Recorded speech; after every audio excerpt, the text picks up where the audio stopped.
si vidéo bu ñu mujjoon def da leen waxoon na leen ni variable pour suñ dañ koy utiliser pour mu mën a mémoriser benn information te information mën a doon ay nombre mën a doon voilà mën a doon ay tamit comme ngeen gis nii par exemple ay chaîne de caractère nañ koy wax voilà mais nombre yi information yu mën a stocker ces variables bëri nañ information yu am si programmation bëri nañ donc tey si vidéo bi nag di leen di wax genre type d'information yi ñu bind nii yëpp bu nekk ban la si soo xoolee fii par exemple bii numéro la nombre la bii nombre la voilà nombre bii nii am na virgule bii amul virgule point bii nii ma rappelé leen mooy virgule soo bëggee wax virgule doo def virgule nii si programmation mais da ngeen ne point voilà donc voilà léegi ñu wax leen type d'information bu nekk su nekkee comme par exemple da ngay ñëw ne 5 wala 10 wala lu mu ci doon 100 virgule non benn nombre boo xam ne 100 virgule la loolu est entier la même si mathématique ñu koy tuddee entier si programmation tamit entier la tamit su nekkee nombre virgule ay décimal la lu ñuy tuddee float xam nga bind ko fii nii float benn nombre boo xam ne mooy nombre décimal yi quoi yii ni entier la ñu koy tuddee int voilà yii ni nag nombre yoo xam ne comme dañuy am ay apostrophe wala dièse du nombre sax dama jum information yoo xam ne dañuy am apostrophe wala dièse ñaar yëpp ay string nañ string str voilà soo leen ñëwee sax si VS Code da leen yombal ba nga xam soo ñëwee taxaw si rek dina la wax ban façon lii la information la gisoo int si côté ngeen ñëw fii nii mu ne float ngeen ñëw fii nii fii waxu ko xam xool fii bon fii waxu ko mais waaw voilà str su ñëw fii nii waxu ko mais bon si variable dina ko wax je sais pas ok ñëwoon na voilà daal soo leen ñëwee taxaw juste si lii bi dina leen wax ban façon information la voilà information yii nañu wax tey nag mooy entier float int float ak str comme ma leen ko waxee int mooy entier float mooy nombre décimal str mooy voilà mooy les chaînes de caractères ay caractères la parce que mën nga dugal foofu même cinq caractères la mais su xasee ba nekk si ay guillemets wala apostrophe rek mi ngi chaîne de caractères voilà léegi nag ay opérations yu mën comme par exemple ay nombres mën nañ ne comme par exemple x égale à 5 y égale à 10 mën nañ ne par exemple même ñu ne c égale à a plus b parce que a lan la entier b entier la fii nii soo leen bëggee seen code mu gën a rafet da ngeen def espace fii nii voilà a entier la b entier la donc soo ne print c lu mu lay jox mooy la somme de a plus b soo ne print c suñu exécuté di ngeen gis voilà fii dafa def erreur a plus a is not defined non dama jum fii nii newul a mais x la ak y voilà x ak y moo tax mu ne lii nii a is not defined fii nii mais bon gis ngeen 14 mu ngeen def tamit soustraction comme les opérations mathématiques rek ngeen def opération 4 moins 4 mooy nu mu tudd sax mooy 10 mu jox la 6 mooy 6 voilà léegi fii ëllëg ngeen di créer beneen variable pour def mooy somme bi wala lu mu munti doon mu ngeen ñëw juste directement nee ni print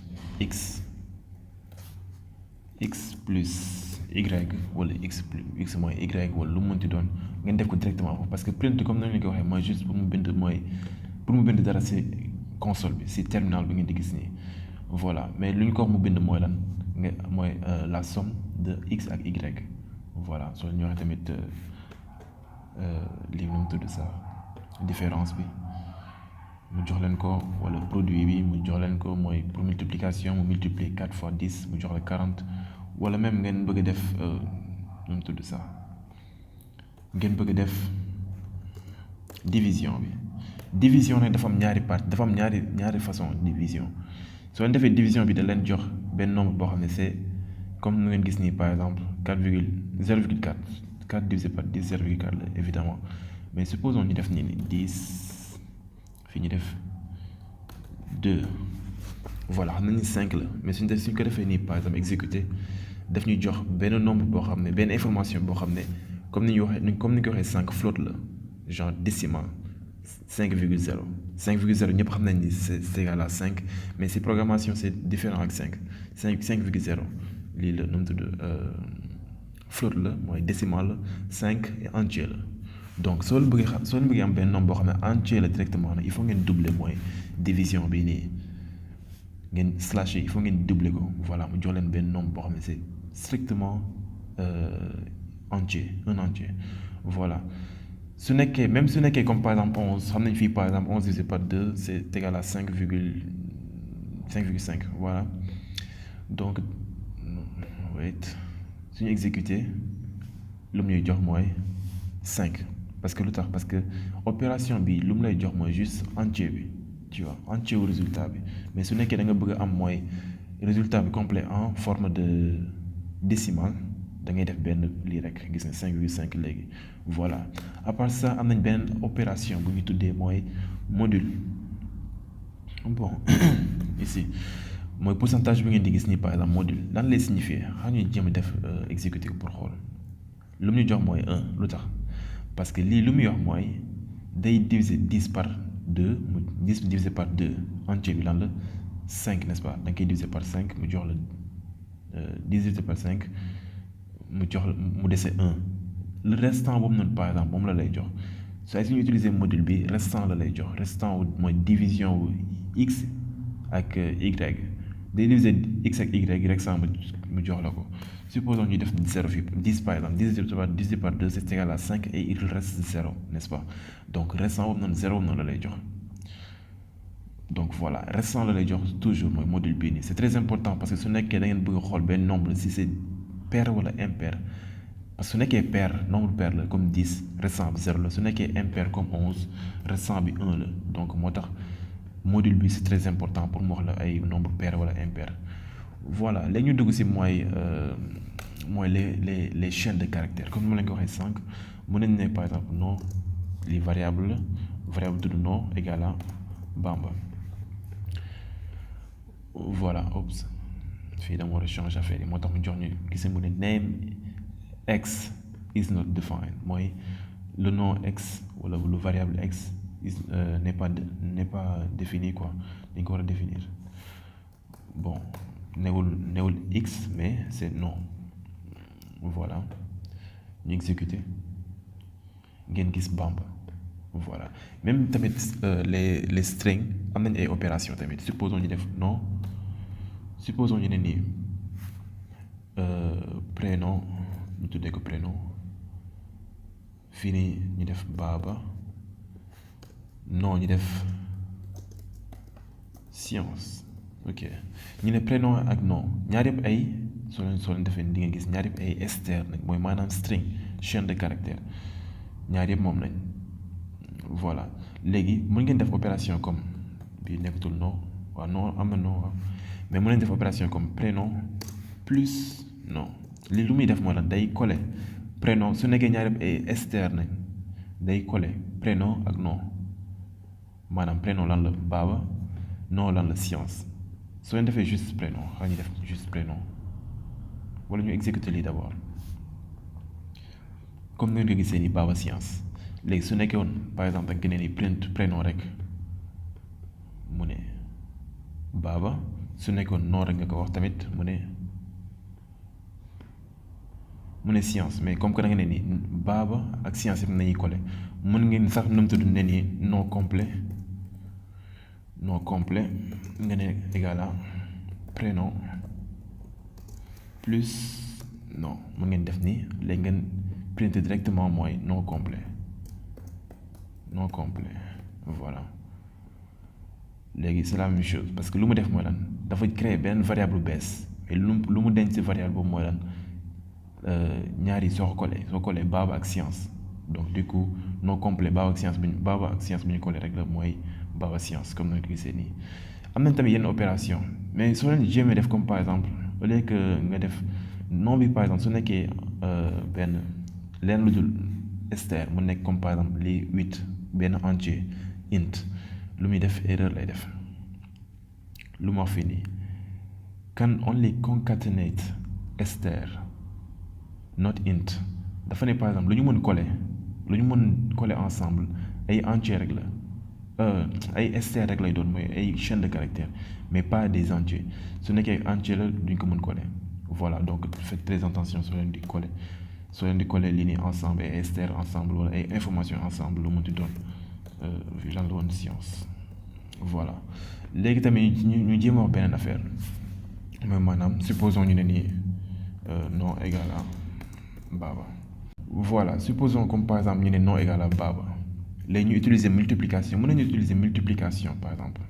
ñu ne nii suñu defee nom la nañu jox n'est-ce pas Baba nañuy jox directement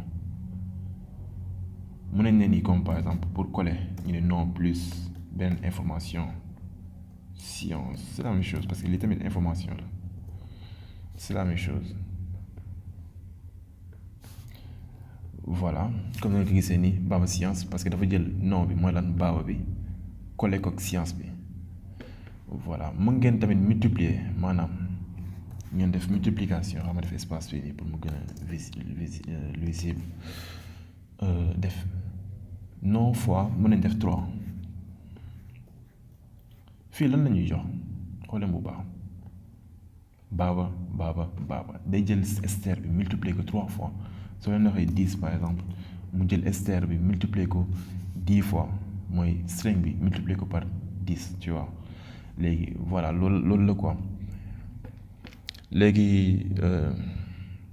je pense que léegi comprendre ngeen mooy ñaari lii ñuy wax par exemple fii nii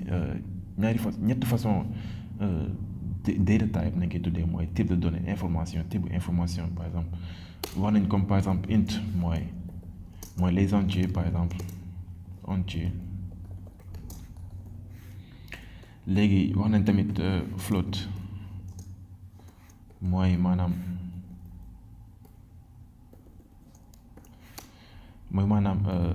les décimaux ñu wax décimal juste wax nañ tamit nu mu tudd sax str lii nag mooy maanaam chaîne de caractère parce que su ñu nee caractère par exemple chaîne de caractère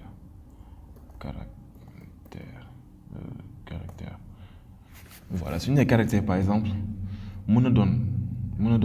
même nu mu tudd sax 5 sax wala 9 mën na doon caractère mais il faut ñu def ko ci benn entre parenthèse wala entre guillemets su doonee di nekk na caractère mais su nekkee juste 9 nii lii entier la voilà su nekkee su ñu waxee chaîne de caractère parce que caractère yuy toppalante la mën na doon leneen lépp arobase ak yu demee noonu wala ay inférieur lépp lii yëpp information bi ni ñu ko tuddee mooy chaîne de caractère donc soo leen amee information comme su nekkee email par exemple email ngeen ne égal à Baba science arobase gmail.com comme soo leen waxee Baba science arobase gmail.com lii nii lii ban type d'information la str parce que lii mënoo leen nee ni par exemple Baba science arobase gmail.com lii soo leen defee erreur la leen di jox parce que su gisee lii day foog ne comme variable la comme lii te su xoolee si kaw fii nii du gis variable bi donc day naan variable bi déclaré wu leen ko donc type d'information bii nii par exemple boo xam ne ay caractère la da ngeen koy def mu nekk ay entre guillemets wala ay apostrophe voilà loolu mooy chaîne de caractère